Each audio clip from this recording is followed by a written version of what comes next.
नमस्कार। प्रादेशिक समाचार के साथ मैं पूनम केरकेट्टा। पहले मुख्य समाचार। विश्व भर में मनाया गया 7वां अंतर्राष्ट्रीय योग दिवस। प्रधानमंत्री ने कहा, योग हमें शारीरिक और मानसिक रूप से रखता है स्वस्थ। व्यापक कोविड टीकाकरण के पहले दिन आज रिकॉर्ड 47 लाख कोविड टीके राज्यों और केंद्र शासित प्रदेशों को दिए गए। हंगरी में आयोजित सब जूनियर विश्व कुश्ती चैंपियनशिप में झारखंड की चंचला कुमारी देश का करेंगी प्रतिनिधित्व। और राजधानी रांची समेत राज्य भर में अगले 3 दिनों तक बारिश के आसार। मौसम विभाग ने जारी किया येलो अलर्ट। और अब समाचारों से पहले एक जरूरी संदेश। आज से देश भर में 18 वर्ष से अधिक आयु के सभी लोगों के लिए सरकारी केंद्रों में निःशुल्क टीकाकरण अभियान चलाया जा रहा है। आपसे अपील है कि कोविड रोधी टीका जरूर लगवाएं। कोरोना महामारी के प्रति कोई भी लापरवाही न बरतें। जब तक आवश्यक न हो घर से बाहर न निकलें और इन आसान उपायों का पालन करें। मास्क लगाएं, 2 गज की सुरक्षित दूरी बनाए रखें, बार बार हाथ धोएं और चेहरा साफ रखें। कोविड से संबंधित जानकारी और मार्गदर्शन के लिए राष्ट्रीय हेल्पलाइन काम कर रही है। इनके नंबर हैं 011-2397-8046 और 1075। इसके अलावा राज्य हेल्पलाइन नंबर 104 डायल कर समस्या का त्वरित समाधान लिया जा सकता है। और अब आगे बढ़ते हैं समाचारों की ओर। विश्व भर में आज अंतर्राष्ट्रीय योग दिवस मनाया गया। बड़ी संख्या में लोग वीडियो कॉन्फ्रेंसिंग के माध्यम से इससे जुड़े 7वें अंतर्राष्ट्रीय योग दिवस के अवसर पर लोगों को संबोधित करते हुए प्रधानमंत्री नरेंद्र मोदी ने कहा कि महामारी के कारण पिछले 2 वर्षों से योग दिवस पर कोई प्रमुख सार्वजनिक कार्यक्रम का आयोजन नहीं हो रहा है, लेकिन योग दिवस के बारे में लोगों के उत्साह में कमी नहीं आई है। श्री मोदी ने कहा कि कोरोना वायरस से निपटने के लिए कोई भी मानसिक रूप से तैयार नहीं था, लेकिन योग आत्मविश्वास का माध्यम बना। प्रधानमंत्री ने कहा कि योग तनाव से मजबूती और नकारात्मकता से सृजनता का मार्ग दिखाता है। प्रधानमंत्री ने कहा कि योग ने समग्र स्वास्थ्य और सुखी जीवन शैली का मार्ग दिया है। उन्होंने विश्वास व्यक्त किया कि योग तन मन को स्वस्थ रखने में महत्वपूर्ण भूमिका निभाता रहेगा। श्री मोदी ने कहा कि चिकित्सा विज्ञान भी आज चिकित्सा उपचार के अतिरिक्त उपचारात्मक प्रक्रिया पर जोर दे रहा है। उन्होंने कहा कि योग उपचार प्रक्रिया में मदद करता है। कोरोना के इन 1.5 वर्षों में भारत समेत कितने ही देशों ने बड़े संकट का सामना किया है। साथियों, दुनिया के अधिकांश देशों के लिए योग दिवस तो उनका सदियों पुराना सांस्कृतिक पर्व नहीं है। इस मुश्किल समय में, इतनी परेशानी में लोग इसे आसानी से भूल सकते थे, इसकी उपेक्षा कर सकते थे, लेकिन इसके विपरीत लोगों में योग का उत्साह और बढ़ा है, योग से प्रेम बढ़ा है। श्री मोदी ने कहा कि अधिकांश देशों के लिए योग दिवस वर्षों पुराना सांस्कृतिक त्योहार नहीं है। उन्होंने कहा कि लोगों में योग के प्रति उत्साह और प्रेम बढ़ा है। प्रधानमंत्री ने कहा कि भारत ने संयुक्त राष्ट्र के साथ इस दिशा में आज एक महत्वपूर्ण कदम उठाया है। उन्होंने घोषणा की कि एम योग ऐप शुरू किया जाएगा और योगासनों पर आधारित विश्व की कई भाषाओं में योग प्रशिक्षण के कई वीडियो उपलब्ध होंगे। इससे भारत के एक विश्व एक स्वास्थ्य के सिद्धांत को आगे ले जाने में मदद मिलेगी। जब भारत ने यूनाइटेड नेशंस में अंतर्राष्ट्रीय योग दिवस का प्रस्ताव रखा था, तो उसके पीछे यही भावना थी कि योग विज्ञान पूरे विश्व के लिए सुलभ हो। आज इस दिशा में भारत ने यूनाइटेड नेशंस WHO के साथ मिलकर एक और महत्वपूर्ण कदम उठाया है। अब विश्व को एम योगा ऐप की शक्ति मिलने जा रही है। इस ऐप में कॉमन योगा प्रोटोकॉल के आधार पर योग प्रशिक्षण के कई वीडियोस दुनिया की अलग अलग भाषाओं में उपलब्ध होंगे। मुझे पूरा विश्वास है एम योगा ऐप योग का विस्तार दुनिया भर में करने और वन वर्ल्ड वन हेल्थ के प्रयासों को सफल बनाने में बड़ी भूमिका निभाएगा। इधर राजधानी रांची समेत राज्य भर में अंतर्राष्ट्रीय योग दिवस पर लोगों ने उत्साह के साथ योगाभ्यास किया। कोरोना संक्रमण की वजह से अधिकतर जिलों में इस बार सामूहिक तौर पर योग दिवस का कार्यक्रम आयोजित नहीं किया गया। लोगों ने घरों में ही योगाभ्यास किया। विश्व योग दिवस पर राज्यपाल द्रौपदी मुर्मू और मुख्यमंत्री हेमंत सोरेन ने राज्यवासियों को शुभकामनाएं दी हैं। अंतर्राष्ट्रीय योग दिवस पर भाजपा के प्रदेश अध्यक्ष और सांसद दीपक प्रकाश सहित पार्टी के कई नेताओं ने अपने अपने घरों में योगाभ्यास किया। रांची के सांसद संजय सेठ ने भी अंतर्राष्ट्रीय योग दिवस के अवसर पर योगाभ्यास किया। उन्होंने पतंजलि परिवार की ओर से आचार्य कुलम में आयोजित कार्यक्रम में हिस्सा लिया। भाजपा विधायक दल के नेता और पूर्व मुख्यमंत्री बाबूलाल मरांडी ने भी योगाभ्यास किया। उन्होंने ट्विटर पर अपनी कुछ तस्वीरें भी साझा की। श्री मरांडी ने लिखा है कि योग हमारे शरीर को आत्मा से जोड़ता है। उधर जनजातीय मामलों के केंद्रीय मंत्री अर्जुन मुंडा ने दिल्ली स्थित अपने आवास में नियमित योगाभ्यास किया। कोडरमा जिले में लोगों ने अपने अपने घरों में योगाभ्यास किया। सरायकेला खरसावां जिले में योग प्रशिक्षकों ने सोशल मीडिया साइट पर लोगों को योग प्राणायाम के बारे में जानकारी दी। गिरिडीह जिले में भी लोगों ने योग दिवस मनाया। विश्व योग दिवस पर रामगढ़ और लोहरदगा समेत राज्य भर के अन्य जिलों में भी योगाभ्यास किया गया। सूचना एवं प्रसारण मंत्रालय के press information bureau, regional outreach bureau Ranchi तथा फील्ड आउटरीच ब्यूरो गुमला के द्वारा संयुक्त रूप से आज 7वें अंतर्राष्ट्रीय योग दिवस पर स्वास्थ्य के लिए योग विषय पर एक सफल वेबिनार का आयोजन किया गया।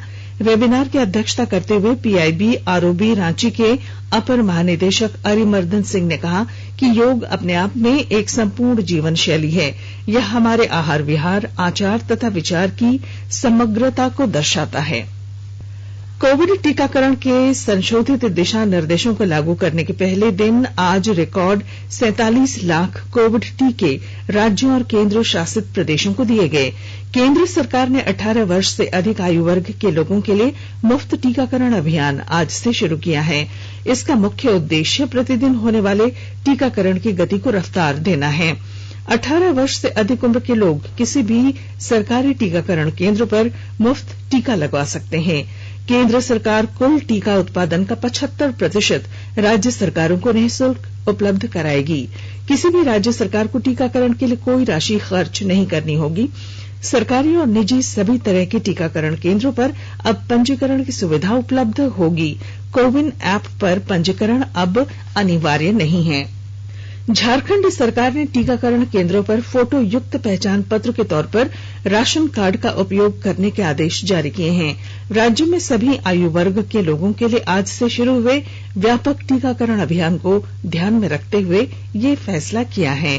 विस्तृत ब्यौरे के साथ हमारी संवाददाता। झारखंड में स्वास्थ्य विभाग द्वारा राज्य के 24 जिलों के सभी उपायुक्तों को निर्देश दिया गया है कि वे कोविड-19 टीकाकरण केंद्रों पर स्वास्थ्य अधिकारियों को निर्देश दें कि वे टीकाकरण के लिए स्वीकार्य फोटो आईडी प्रूफ के रूप में राशन कार्ड के उपयोग की अनुमति दे सकें। नागरिकों के लिए राशन कार्ड का चयन करने के लिए कोविन ऐप में भी आवश्यक बदलाव की सिफारिश की गई है। राज्य के स्वास्थ्य सचिव अरुण कुमार सिंह ने कहा है कि पहले केवल आधार कार्ड का उपयोग कोविन पोर्टल पर पंजीकरण के लिए किया जा रहा था। राशन कार्ड को आईडी प्रूफ के तौर पर जोड़ने से और अधिक लोगों को वायरस के खिलाफ टीकाकरण लेने के लिए प्रेरित किया जाएगा। शिल्पी, आकाशवाणी समाचार, रांची। आकाशवाणी के ताजा तरीन समाचारों के लिए आप हमारी वेबसाइट newsonair.com पर लॉग ऑन कर सकते हैं। ताजा समाचार Twitter handle @AIR News Alerts और Facebook page all India radio news पर भी उपलब्ध है। आप प्रादेशिक समाचार एकांश के Twitter handle @AIR News Ranchi और फेसबुक पेज तथा YouTube channel AIR News Ranchi पर भी हमारे बुलेटिन सुन सकते हैं। प्रादेशिक समाचार आप आकाशवाणी रांची से सुन रहे हैं और अब पेश हैं कोरोना से बचाव के कुछ संदेश। कोविड-19 से बचाव और सुरक्षित रहने के 3 उपाय। मास्क लगाएं, 2 गज दूरी है जरूरी, सुरक्षित दूरी रखें, हाथ और मुंह साफ रखें।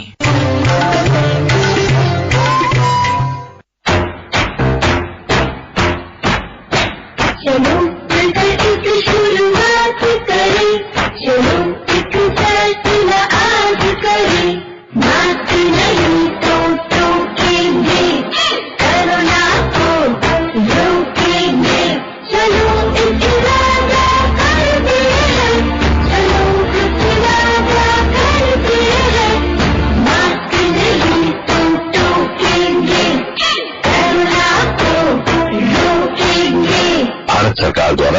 जारी। प्रादेशिक समाचार में आपका फिर स्वागत है।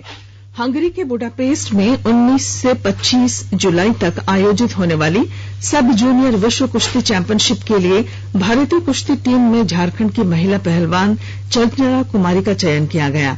चंचला कुमारी ने दिल्ली में आयोजित सब जूनियर विश्व कुश्ती चैंपियनशिप के लिए ट्रायल में प्रथम स्थान हासिल कर यह उपलब्धि हासिल की।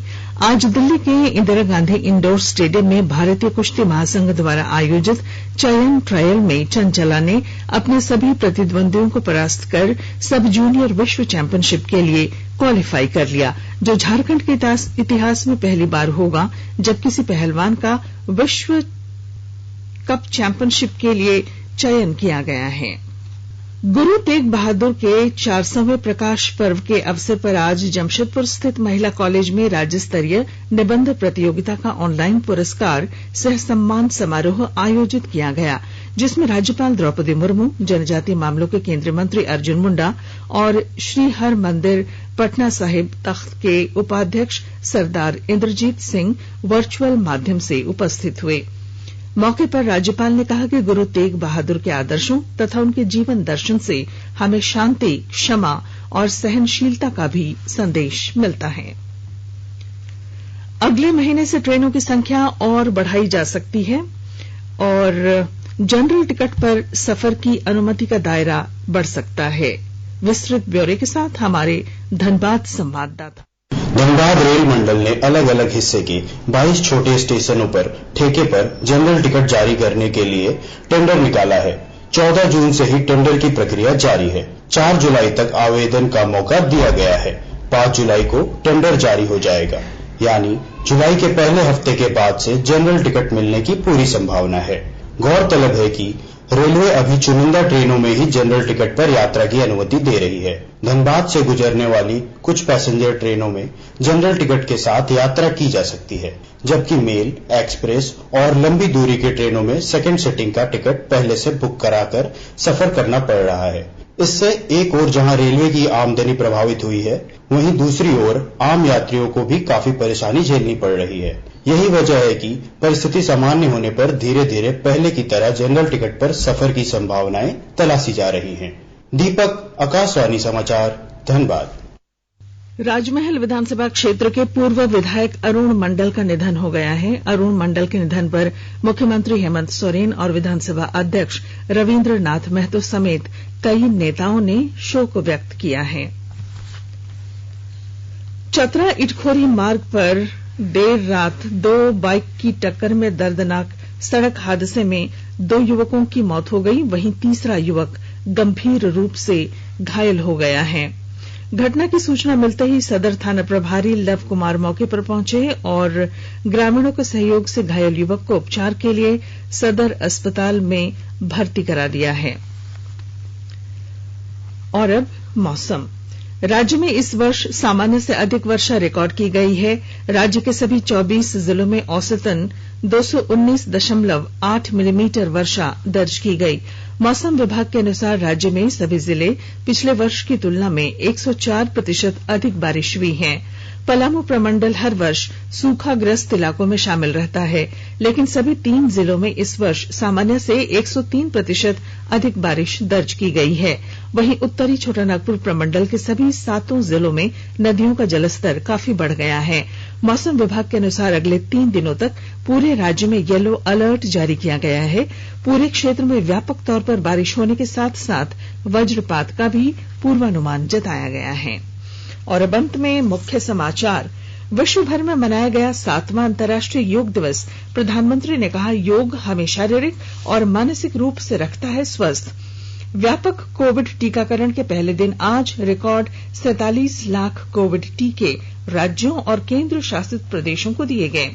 हंगरी में आयोजित सब जूनियर विश्व कुश्ती चैंपियनशिप में झारखंड की चंचला कुमारी देश का करेंगी प्रतिनिधित्व। और राजधानी रांची समेत राज्य भर में अगले 3 दिनों तक बारिश के आसार। मौसम विभाग ने जारी किया येलो अलर्ट। और इसके साथ ही आकाशवाणी रांची से प्रादेशिक समाचार का ये बुलेटिन समाप्त हुआ। नमस्कार। घर में रहिए, सुरक्षित रहिए और सुनते रहिए आकाशवाणी।